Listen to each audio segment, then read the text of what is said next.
सुहानी अपने पिता महेंद्र के साथ रूपनगर में रहती थी। बचपन में जब सुहानी की मां का देहांत हो गया तो उसके पिता ने दूसरा विवाह कर लिया। सुहानी की सौतेली मां सुधा शादी के बाद अपनी बेटी ज्योति को भी साथ लाई थी। सुहानी और ज्योति अब बड़ी हो चुकी थी। सुहानी देखने में बहुत सुंदर थी। उसके लंबे काले और घने बाल उसकी सुंदरता में चार चांद लगा देते थे। ये देखकर सुधा सुहानी से बहुत ईर्ष्या करती थी। एक दिन, ज्योति, तुझे कितनी बार बोला है तू भी सुहानी जैसे सुंदर बालों वाली बन। देख उसके बाल कितने काले, लंबे और घने हैं। पता नहीं कितने महंगे महंगे इत्र और खुशबू वाली जड़ी बूटियां लाकर दी हुई हैं। पर तुझे घूमने से फुर्सत मिले तो तू बालों पर ध्यान देना। सुहानी को देख कितने सुंदर बाल है उसके। माँ, सुहानी के बाल बचपन से ही बहुत सुंदर हैं। मेरे बाल उसके जैसे नहीं है तो इसमें मेरी क्या गलती है? सुधा, सुहानी के लिए जो रिश्ते की बात की थी उन लोगों को सुहानी पसंद आ गई है। वो लोग अगले महीने ही विवाह के लिए बोल रहे हैं। मैं सुहानी को ये खुशखबरी बताकर आता हूँ। पिताजी, मैं आपको छोड़कर कहीं नहीं जाऊंगी। मुझे कोई विवाह नहीं करना। नहीं सुहानी बिटिया, हर कन्या के पिता को ये आस होती है कि उसकी पुत्री विवाह करके सकुशल अपनी ससुराल जाए। और फिर धर्मचंद जी जाने माने व्यापारी हैं, तो उनके पुत्र के साथ बहुत खुश रहेगी। और फिर सुहानी की शादी धर्मचंद जी के बेटे सुमेर चंद के साथ हो जाती है। सुहानी को अच्छा और पैसे वाला घर मिलता देख सुधा जलन से भर जाती है। मेरी पुत्री ज्योति का रिश्ता भी तो इतने बड़े सेठ के घर हो सकता था, पर इस सुहानी की वजह से ये संभव नहीं हो पाया। मैं भी देखती हूँ इसका विवाह इतने बड़े घराने में कैसे होता है। मेरी ये दवाई अपना असर दिखा देगी।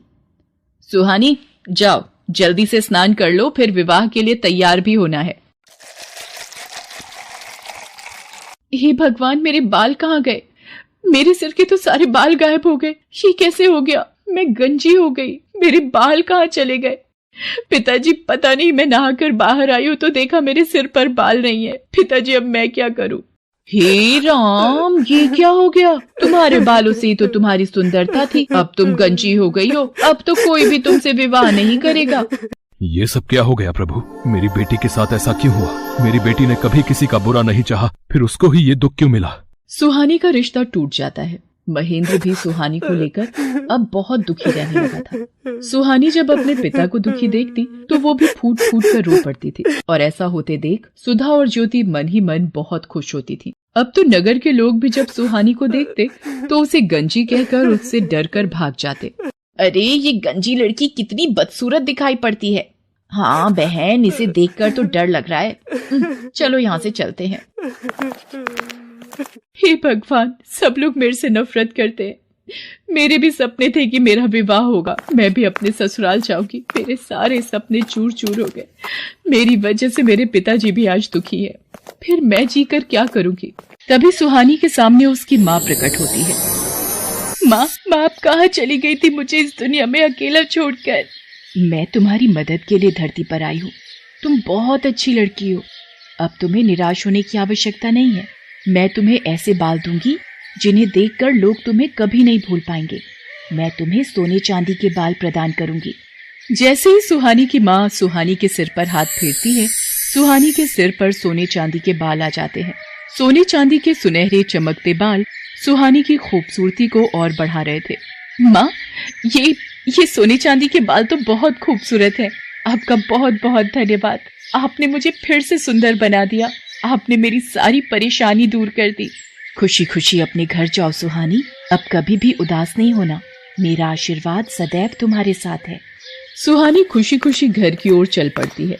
तभी रास्ते में नगर के राजकुमार की सवारी जा रही थी, इसलिए रास्ते पर चलते लोगों को कुछ देर के लिए रुकने के लिए कहा जाता है। नगर के राजकुमार को देखने के लिए कितनी भीड़ लग गई है। भीड़ में से निकलने की कोशिश करती हूँ। ये सोने चांदी के बाल वाली लड़की, अरे भीड़ में इसका चेहरा दिखाई नहीं पड़ रहा। कितने सुंदर बाल हैं इसके। कहाँ गायब हो गई? हम रथ से उतर कर भी नहीं जा सकते। ओहो, कितने सुंदर बाल थे उसके। वो तो खुद भी कितनी खूबसूरत होगी। सुहानी घर पहुंचती है। मैं अपने बालों को इस दुपट्टे से ढक लेती हूँ, नहीं तो माँ ढेरों सवाल पूछ लेंगी। मैंने इसकी ऐसी हालत कर दी है कि इसे अपने गंजे सिर को छुपाना पड़ता है। माँ, तुमने बहुत सही किया इस सुहानी के बाल गायब करके। सुहानी अपने कमरे में आ जाती है। उधर राजकुमार सूरज सिंह सुहानी के ही ख्यालों में डूबा हुआ होता है। वो सुहानी को याद करते हुए एक तस्वीर बनाता है। राजकुमार सूरज सिंह, आपके स्वयंवर की सारी तैयारियां हो गई हैं। दूर दूर से राजकुमारियों के लिए संदेश भिजवाया गया है, पर ये तुम क्या बना रहे हो? बिना चेहरे की तस्वीर? पिताजी, ये तस्वीर उस लड़की की है जिसके सोने चांदी के बाल हैं, और मैंने निश्चय किया है कि मैं इसी लड़की से विवाह करूंगा। बस मुझे उसे ढूंढना है, और वो कहाँ मिलेगी मैं यही सोच रहा हूँ। पुत्र, सोने चांदी के बाल वाली लड़की सिर्फ कहानियों में होती है। तुम ऐसी लड़की कहाँ ढूंढोगे? ये जिद छोड़ दो। पिताजी, चाहे मुझे पूरे नगर में ऐलान ही क्यों ना करवाना पड़े, मुझे सोने चांदी के बाल वाली लड़की ढूंढनी है, और जिस लड़की के भी बाल सोने चांदी के होंगे मैं उसी से विवाह करूंगा। सेनापति जी, नगर में ढिंढोरा पिटवा दिया जाए। जिस लड़की के भी बाल सोने चांदी के हैं हम उसी लड़की से विवाह करेंगे। राजकुमार के कहने पर नगर में ढिंढोरा पिटवा दिया जाता है। क्या राजकुमार सूरज सिंह उस लड़की से विवाह करेंगे जिसके बाल सोने चांदी के होंगे? मैं कल ही अपनी बेटी ज्योति के बालों में सोने और चांदी का पानी लगा दूंगी। राजकुमार को क्या पता लगेगा, और विवाह के बाद तो उन्हें ज्योति को स्वीकारना ही होगा। हाँ, ये ठीक रहेगा। सुधा की तरह ही नगर में बहुत सी औरतों ने जब ये बात सुनी तो उन्होंने अपनी लड़कियों के बालों में सोने और चांदी का पानी लगा दिया। अब तो नगर की बहुत सी लड़कियों के बाल सोने और चांदी के लगने लगे। ये देखकर सेनापति असमंजस में पड़ गया और वो राजकुमार सूरज सिंह के पास पहुंचा। राजकुमार सूरज सिंह जी, बहुत ही बड़ी समस्या आ गई है। नगर में जो भी लड़कियां विवाह योग्य हैं, उन सभी लड़कियों के बाल सोने और चांदी के प्रतीत हो रहे हैं। समझ में नहीं आ रहा है कि कौन सी लड़की है जिसके बाल सचमुच सोने चांदी के हैं। सच का पता लगाने के लिए मेरे पास एक उपाय है। नगर की सभी लड़कियों को राजमहल में बुलाया जाए। सेनापति नगर की सभी लड़कियों को राजमहल में आने का संदेशा देता है। ये लड़की कौन है? इसे भी महल में चलने का आदेश दो। सेनापति जी, पर ये तो गंजी है। सेनापति सुधा की बातों पर ध्यान नहीं देता और ज्योति के साथ साथ वो सुहानी को भी राजमहल ले जाता है।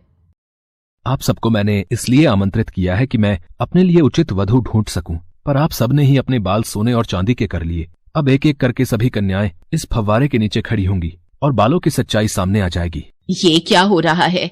अब तो ज्योति की सच्चाई राजकुमार के सामने आ जाएगी कि इसके बालों में सोने चांदी का पानी चढ़ा हुआ है। एक एक करके सभी लड़कियां फव्वारे के नीचे खड़ी होती हैं और उनके बाल धुलकर पहले जैसे हो जाते हैं। बस ये आखिरी लड़की रह गई है राजकुमार, इसे भी फव्वारे के नीचे खड़ा करना है।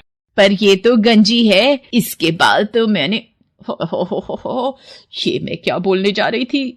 इनमें से तो कोई भी लड़की सोने चांदी के बाल वाली नहीं निकली। पता नहीं वो कौन थी। बस ये आखिरी उम्मीद रह गई है। सुहानी घबराते हुए सिर से अपना दुपट्टा उतारती है। सुधा और नगर के सभी लोगों की निगाहें सुहानी के सोने चांदी के बाल देखकर दंग रह जाती हैं। सुहानी फव्वारे के नीचे खड़ी हो जाती है। उसके बाल तो सचमुच सोने चांदी के थे। ये देखकर राजकुमार खुश हो जाता है। हम तुमसे विवाह करना चाहते हैं, क्या तुम्हें मंजूर है? आपको पति के रूप में पाना मेरा सौभाग्य है, पर मेरे बिना पिताजी। सुहानी बेटी, अब वक्त आ गया है तू इस दुख भरी जिंदगी से आजाद हो जाए और खुली हवा में सांस ले सके। तुझे जीवन में बहुत दुख मिले हैं, पर अब राजकुमार सूरज सिंह के साथ विवाह करके तुम बहुत खुश रहोगी। सदा खुश रहो मेरी बच्ची। सुहानी को उसकी अच्छाई का फल मिल जाता है और राजकुमार सूरज सिंह के साथ उसका विवाह संपन्न हो जाता है और सुधा अपने हाथ मलती रह जाती है। हेलो दोस्तों, कैसे हैं आप सब? हमारी कहानियाँ देखने के लिए हमारे चैनल को सब्सक्राइब कीजिए और हाँ, बेल आइकॉन पर क्लिक करना मत भूलिएगा।